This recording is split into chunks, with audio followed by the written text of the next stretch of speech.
Thank you for joining this Wisdom Field broadcast from VALDYMAS College. VALDYMAS is an organization committed to sound character development, academic excellence, and transformational education for all our students. We're guided by discipline, excellence, and wisdom. We hope that this to your heart and transform you into a metal leader. Wouldn't you find a comfortable position and take a good listen? Hi, good morning, good afternoon, good evening, anywhere you are in the world. This is Dr. Kolawole Joshua. I'm a Transforming Minds evangelist. Today we're talking about the power of words, language, and information. This is our Practical Wisdom Series 6. And of course, you already know this is from VALDYMAS College of Advanced and Preliminary Studies.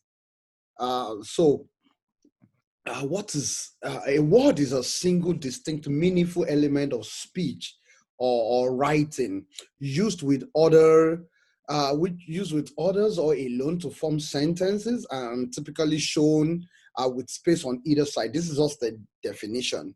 It's actually a unit of language as well. More of spoken, but it could also be represented in a written form. The major thing is that it's a principal carrier of meaning. Words can be descriptive, can be inquisitive, and can be creative. I need you to know that words are seeds. They carry life and they always pay back. So that insult you think you give to someone, that abuse you think you give to someone, those words you think you declared about someone, they carry life and they would definitely come back and pay back over that person. So we have to be careful in our use of words. The power of words is such that words can activate human imagination. So when I say cup, if you had not seen cup before, you will never see anything because human being thinks in pictures and in like videos. So in audiovisual. So when I say cup, the image of cup comes to your mind. Words are initiators of action. When I say come, you start thinking of should I go, should I come? Words are the basis of faith. Faith comes by hearing, and hearing by the words you pay attention to. And so this would really make us start asking questions about whose words, whose voice do you listen to? Whose voice do you trust? Because the voice of the person you trust determines your destiny, determines where you're going to. The voice you trust will control your life and your destiny. Words are shapers of perception. Our word moves with presence, with power, and words have environment. There are some words that are spoken in different environments. Words can enlighten and darken the soul of man. I will talk more about that. I also need you to get it because this thing is synchronized together. Word conveys language. It conveys language. It's in verbal and or written form, like we say. But you need to understand that if spoken word, the power of life and death, the power of something great and something small is in the tongue. Those who understand it and can tame it enjoys the fruit of the ability to use their words carefully. You need to understand that every great general, great leaders, men, thinkers in generation have used the power of words to even move a whole nation into war and to move a whole nation into advantages, into gain. Those who call Britain Great Britain, that's the power of words. And before you know it, the nation started responding to the name. Those who have knowledge, they spare their word. And a man of understanding is of calm spirit, so they don't speak carelessly. You need to understand that every single painful act in our lives, in your life, can be traced to a wrong word. A wrong word actually initiated it. So words can be perceived positively or negatively. Therefore, it is important for us to use positive language when we're communicating. It will take a while for us to get this, but you need to reduce words that will cause the person listening to you to be defensive, that will throw the system into conflict or chaos, or that will project the speaker, that will project the hearer as being weak or being despicable. You as a speaker or a writer must also use words to position yourself as someone that is sound, and that is respectable. I need you to also get something that you need to be careful about negatively phrasing words. You need to tell, as an, okay, imagine if you say statement that makes the recipient feels like things cannot be done, or it has a subtle tone of you're blaming them, or you claim that they are lying, they automatically take the defensive end. So because of that, you have to be careful with words that carry negative connotations like can't, won't, unable to. You understand? So basically the idea is you must transit your languaging towards positive end, which tells the recipient what can be done. You must suggest alternative and choices that are available. You must sell hope at every point, and it has to be applied optimism. You have to sound helpful. You have to encourage rather than showing them the bureaucratic bottlenecks. You need to stress positive action and positive consequences that are anticipated. Do not forget that classically, there are three components of every communication: what you intend to communicate, the content of the way you say it, and the impact it has on the other end. You can control the intent and the way you say it, which is the content. But the impact, you can only influence that by ensuring that the intent and your content is actually very clear, very positive, and of course, building up the spirit of the other hearer. But in any event that the person still perceived you negatively, despite the fact that you've tried to speak in a positive light, then you need to reach out to the person to communicate more clearly and reduce the impact, the negative impact the person may have felt. I would let you think about what's spectacular about information. You see, every bit of awareness, every bit of news that comes to a man, every bit of light that shines into your heart and gives you a newer revelation is called is information. And the higher your value for information, the greater the rate of your transformation. Information is the currency for destiny. It gives you power and wisdom, which determines your moves and your results. Both the words of your mouth and the meditations in your heart are as potent. That is why you need to be careful. Sometimes you say something else, but your heart is meditating on something else. Most likely, it is what your heart is meditating on that comes to reality. So you have to be careful to make sure that the words of your mouth and the meditations of your heart are well aligned. They tell the world who you are, and they determine what you would eventually do eventually.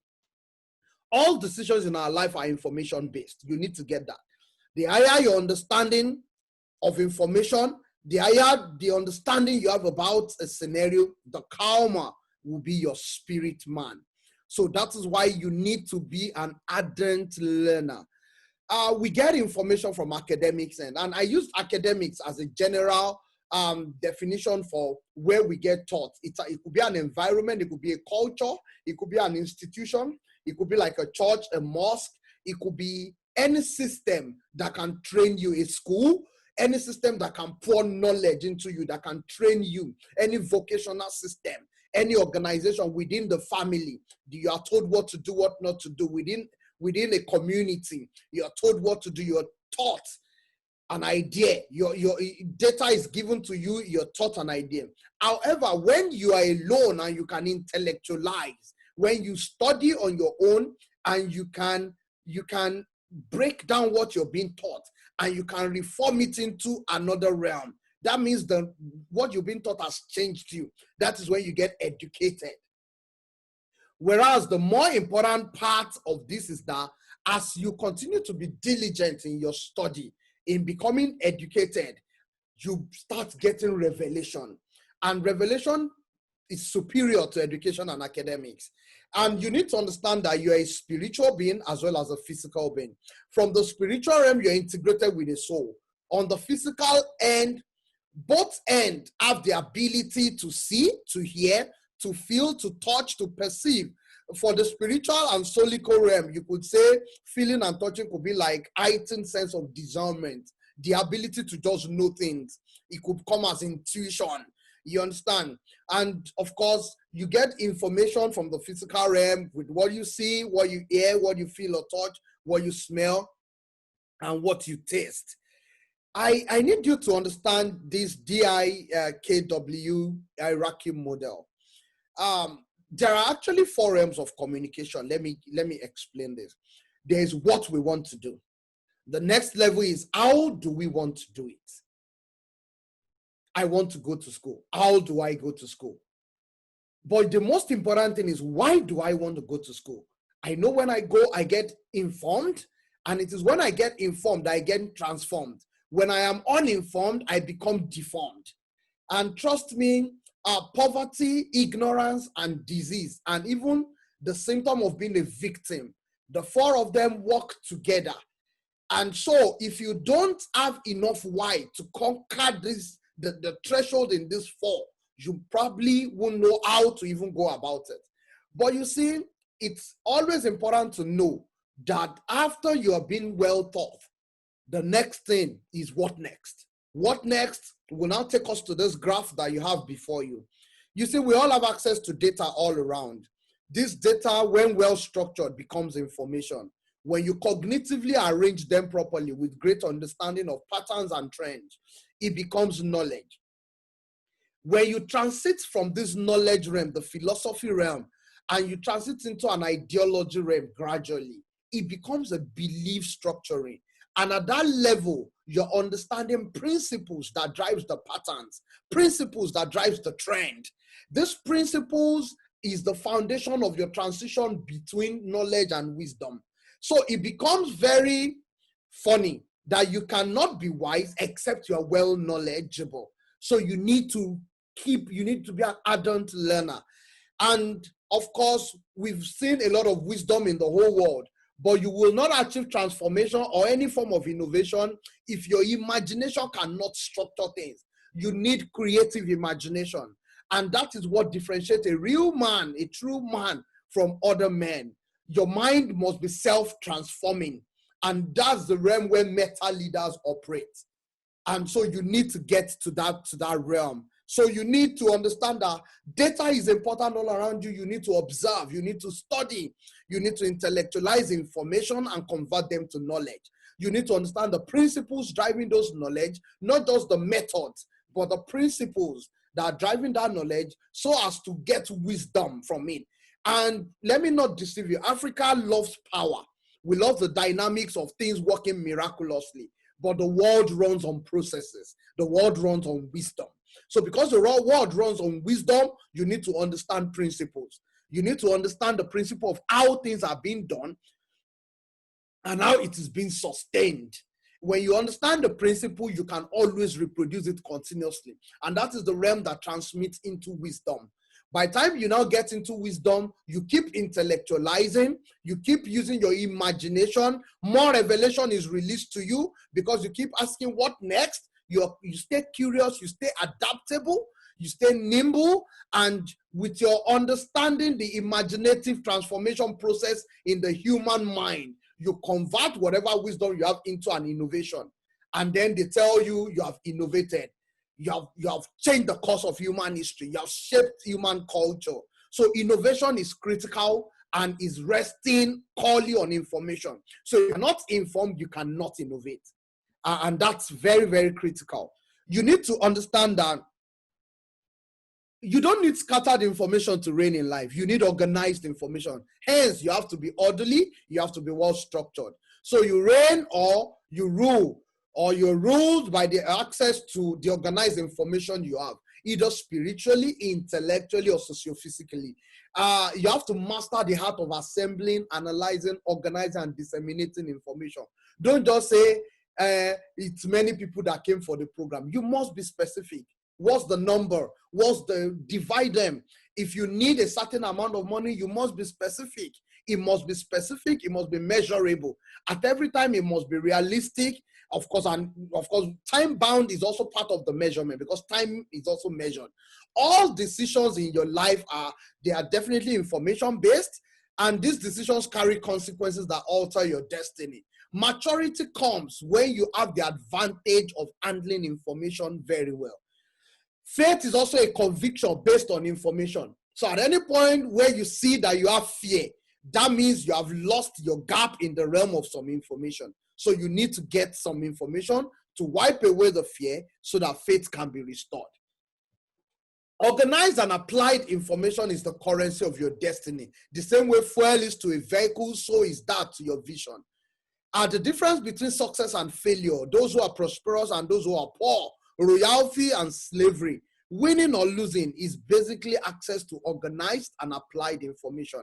So you need access to a working information, which has to be very organized, and you have to put in place structures and systems in it so that you keep using the information.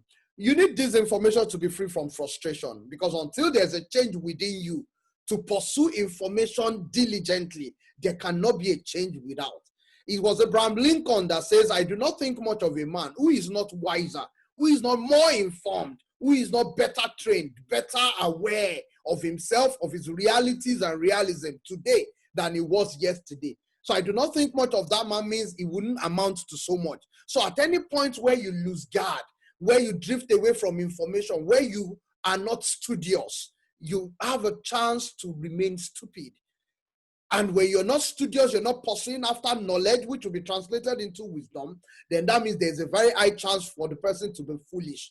Foolishness is not an insult. It's just a sign that you are demonstrating some features that are consistent with a position, with a state of existence that can be termed as being foolish. And that state of existence has some key characteristics that are with them. So you must understand. Only those who are addicted to learning make the most of their journey in life. The quality of the information you're running with determines the glory that is revealed in your vision. So when I see that your vision is not so large, is not so glorious, I already understand that the amount of information you have access to is actually low. So every vision that does not have continuously updating information would eventually become stagnated. So you must study. You must remain studious. If you don't want to end up being stupid, because wisdom and knowledge will be the stability of your time. Wisdom is the product of committed search for relevant information. Nothing of worth is released carelessly. We all dig out information. Every outstanding leader in any field of human endeavor is a committed learner. And of course, I think it was Eric Offer that says that if you stay in a state of continuous learning, you will inherit the earth. But if you stay learned, like those who feel they have finished learning and there's nothing new to gain again, trust me, he says they will inherit the world that is fizzling away. The world itself is in motion. Darkness is ravaging the earth. The amount of light, illumination that you have from information will determine how much of impact you're going to make. I would advise you to take this home. I would want you to take this home because the amount of information in your mind, in your heart, will determine the quality of your thought. And you see, your content matters far more than your container.